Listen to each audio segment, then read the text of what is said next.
All right, everyone, we've got it here now. It's 20.2, and it seems like Dave Castro is either making a statement this year or 20.3 is going to be the CrossFit total.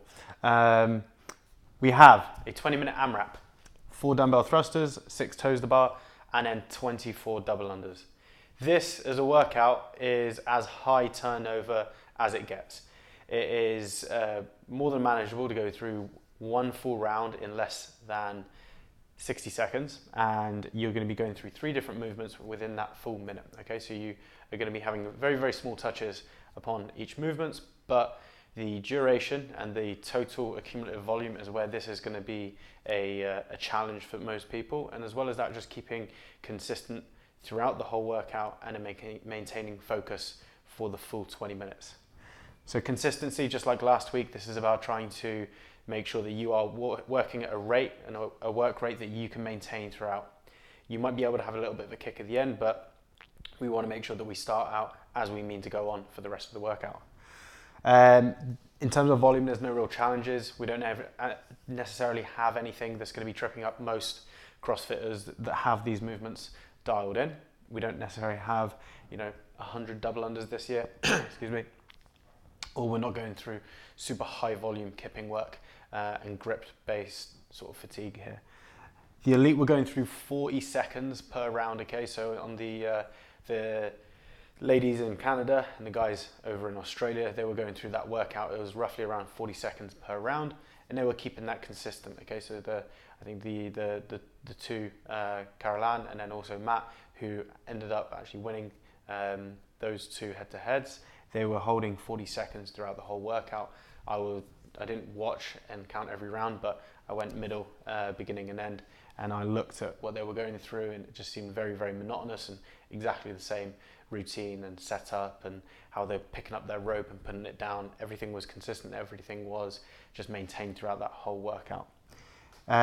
Keeping focus is going to be where this probably does present a challenge, but it's the open. This is obviously where you are going to be tested through that. Hands on knees type intensity, this is not going to occur. So in the last workout, we were sort of posed with the sort of challenge and the speed of movement and the speed of the workout, whereby you were physically having to stop potentially. We're not necessarily going to be experiencing that, just because there are enough transitions through the workout where you can actually incorporate that as your resting strategy.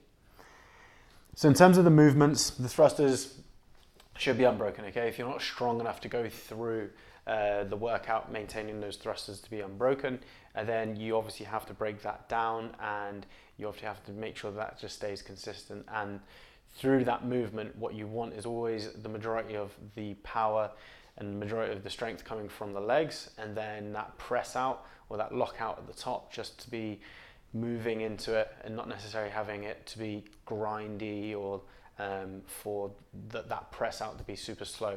If you do actually have a little bit of instability overhead, this could present a challenge. So you might need to reset the dumbbells at the shoulders and not sort of perform them touch and go, but most people will be going from overhead straight into the squat, all the way down, and then back up again. Key with the thruster, when you are performing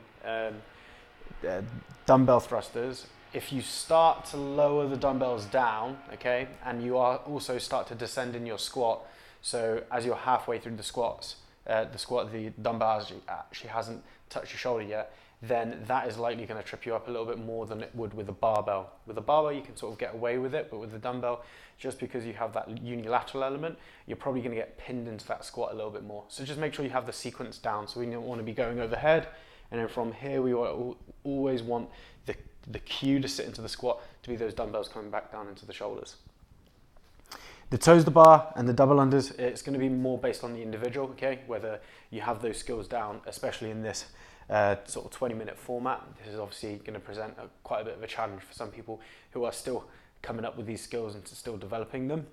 But for most people, we should be looking at either going unbroken or breaking those toes to bar into 2 sets. And on the double unders, if there is going to be a trip at any point, it's just about getting back into the movement. Okay, it's not about trying to specifically go through and break it up 10, 10, and 4. That can work for some people, but I would just work through it as best as you can. As soon as you trip, just get back into it. For your kip swing on the toes of the bar, we want to focus on creating a nice long kip swing, so we're not having this sort of scooping kick. Just because the duration of the workout is likely that scooping kick style technique is going to burn out your grip and your pull, and also through your abs as well. If you've got that nice long kip swing, you can stay a little bit more relaxed through the movement. You can use a bit more momentum. The cycle time obviously is going to be slower, but I would recommend going through that. You're not really going to be coming across too many individuals that would be able to sort of maintain that scooping kick a very, very fast cycle rate throughout the whole workout. So for the majority of us, we probably want to be utilizing a little bit more of a traditional kip swing, and then pulling the knees into the chest and then just kicking up onto the bar. Yeah, on the double unders, we have to relax. We have to make sure that we're not tight and tense through the shoulders. We have to make sure we stay loose through the ankles and through the wrist and through the upper body. And we're also trying to maintain a good breathing rate whilst we're doing that, okay? So don't do anything crazy like holding your breath or getting super stiff or tense. If you do trip at any point, then just make sure that you get back into it very, very quickly. We don't want to be sort of going through it and getting frustrated in the middle of the workout, because that is really going to cost you. So just make sure that you keep you cool with that, especially if you do get frustrated with double unders when you are tripping. And if it's one of those skills where you're still getting to grips with it, then you just need to make sure that you do keep you cool throughout that whole time. And last point, yeah, so with the chalk and chalking up your hands throughout the workout, you can use the chalk to actually create a little bit more rest and actually just pace yourself and that transition between exercises. But otherwise, if, say for instance, every time you chalk up your hand, you just take 5 seconds too long a rest, then I would limit the amount you do that. So just based on who you are as an individual, chalking up your hands can be just a good opportunity just to get a little bit of rest, get a little bit of control in the workout, and then move into the next part. Or if you do take a little bit too long in your rest periods, then you might want to just limit yourself to chalking every other round or every 3 rounds or something similar to that. In terms of pacing strategies, avoid breaking the movements often. So if you do start out and you're going to break any of these movements purposely, then just make sure that you keep that consistent. You start off fairly early with that, okay? So you might hit your first 5 rounds fully unbroken, but then you might have to break down into a 3 and a 3. But just bear in mind, obviously you have 3 transitions going through that, and then if you break up the movement again, just going into the exercise is going to be taking up quite a bit of time, especially on the dumbbell thrusters. If you do lower them down and then you have to break them, unless you're sort of doing this squat, scoop, and straight back up again, it does take quite a long time to get them set up and in position. And those people who are going to be going scooping them up straight overhead are most likely going to be doing 4 unbroken. Okay, so if you are having to break them up, you're probably going to be within that crowd that actually has to power clean them up, get yourself set and ready. So if that is you, then try to make sure that you just keep that as consistent as possible. And then when you are breaking the movements, you're always counting yourself back in, okay? So it's a 3, 2, 1, back in the game, and then you're getting the work done. You can use an every minute on the minute style scenario to pace the workout, okay? So you can give yourself a bit of like a time check every single time you go through each round. Just look at the clock at one exercise. That could be before you go into your thrusters, or it could be whilst you're doing your double unders. You're just glancing over the clock just to have a look at where you're at, okay? So you could use an every minute on the minute scenario. You could do every 50 seconds. You could do every minute and 10 seconds. It's up to you. But my suggestion is, and we'll get into this in a bit, but in the warm-up, try to figure out what you think is going to be a good consistent pace for you to do. Yes, so what we want to make sure is that when you are using this rest between movements style to pace yourself, is that you're always counting your breaths, okay? Try to avoid looking at the clock, because you'll always give yourself an extra second or 2. So as you're going through it, a strategy that I was having, it was just like 3 deep breaths between each exercise. So I was going through 3 deep breaths, shrug of the shoulders, and then I was just using that to set myself, okay? There's nothing in terms of breathing techniques or anything like that, but what we are looking for is just something to give you a cue to then go back into the next exercise. And last point, yes. So if you look at the guys that were going through this in the announcement videos, you saw a bit of a kick at the end, but you didn't really see any deviation from the pace unless they were actually breaking the movement up.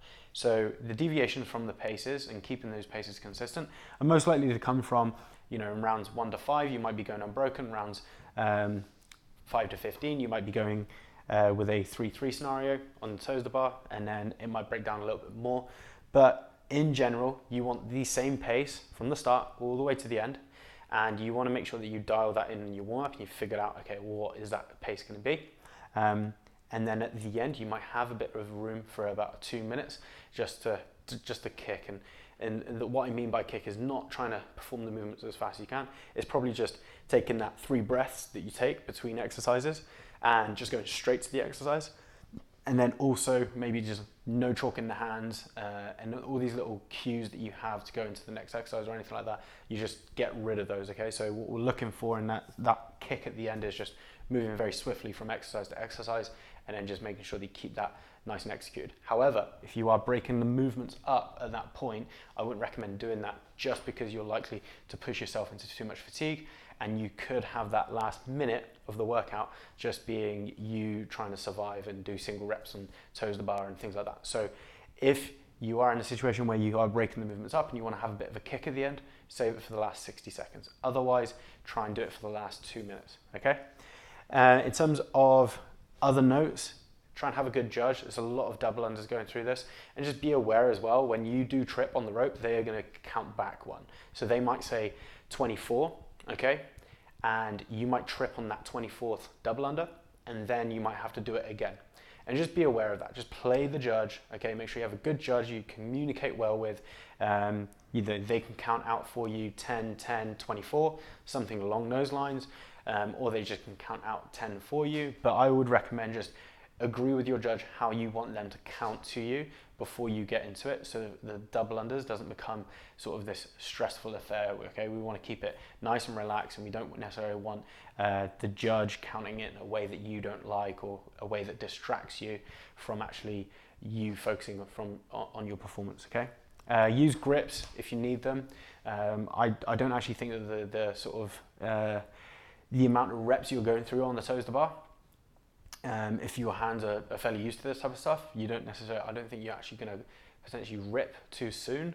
But I didn't use grips, and noticed my hands were getting towards that point where they were potentially going to rip. But I'm only kipping on the bar once or twice a week. So if you do have a higher training volume and you are going through a lot of gymnastics and your hands are a little bit beat up, use grips. Okay. Set something up so that you guys can jump up onto the bar easily. So if you have higher bars, it could be a box, but something that you can swing underneath fairly easily.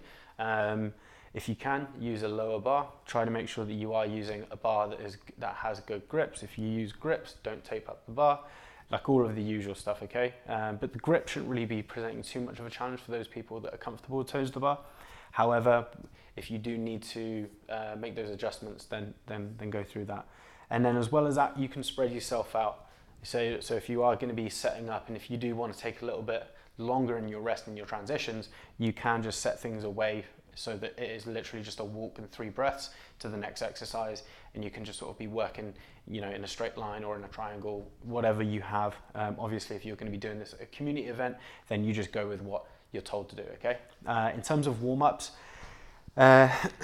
sorry, so your warm-up should take about half an hour, okay? Just sort of ignore this first part. So 10-minute aerobic warm-up is going to be independent to the rest of it, okay? So do 10 minutes just on the row or on the assault bike, just to get loosened off a little bit, just get the breathing rate up. Stretch and loosen off. It's really important that we're nice and relaxed for this. So we're not necessarily looking to be tense or rigid through any of the exercises. We want to be nice and sort of loosen our squat. We want to be making sure that we're hanging really well, and that our ankles are sort of really well warmed up before we go into this, because it's quite a high volume there for the double unders, okay? Increase your heart rate on the bike and the row. You can do this through some 30 on, 30 off intervals for around about 5 to 8 minutes. You could potentially just do a 5-minute piece, just building the pace up so the last couple of minutes is fairly tough. but we want to get the heart rate up, and then just go through 3 to 5 rounds. For those 3 to 5 rounds, just try to dial in your pace, try to dial in how you're going to be moving from exercise to exercise. Have a bit of a plan before you go into it. If you just go into it and just do 3 to 5 rounds, and then you're trying to figure it out as you go into it, then it's most likely you're not necessarily going to find your groove at that point. So figure out what you want to go through, figure out what you think you're going to be doing at first glance of this, and then start to refine that as you're going through those 3 to 5 practice rounds. Okay, in 3 to 5 practice rounds, take a little bit longer break between rounds if you need to, and then rest about 5 minutes before you get into the workout. But nothing too complex, no moving parts really in this warm-up. It's just about getting in, just getting loosened off, making sure you're comfortable with the movements. If something does feel a little bit tight or off, spend a little bit more time there, and just make sure you're in a good spot for squatting. Your ankles are nice and well warmed up, and also hanging as well. Okay, good luck with it, guys. This is definitely a repeatable workout, but in terms of pacing and things like that, I don't necessarily think that there's too many mistakes that people can make, unless you're having a real bad time with a certain exercise. Then I think this is more than easily done as a one and done. But overall, just bear in mind there is quite a bit of high volume. So over the course of 4 days, if you are going through, say for instance, 20 rounds plus, then you are going to be accumulating quite a lot of double unders, okay, and also toes to bar. But yeah, good luck with it, and I'll be sort of putting out some Sunday notes just based off of feedback, and also me reviewing other people's videos as well.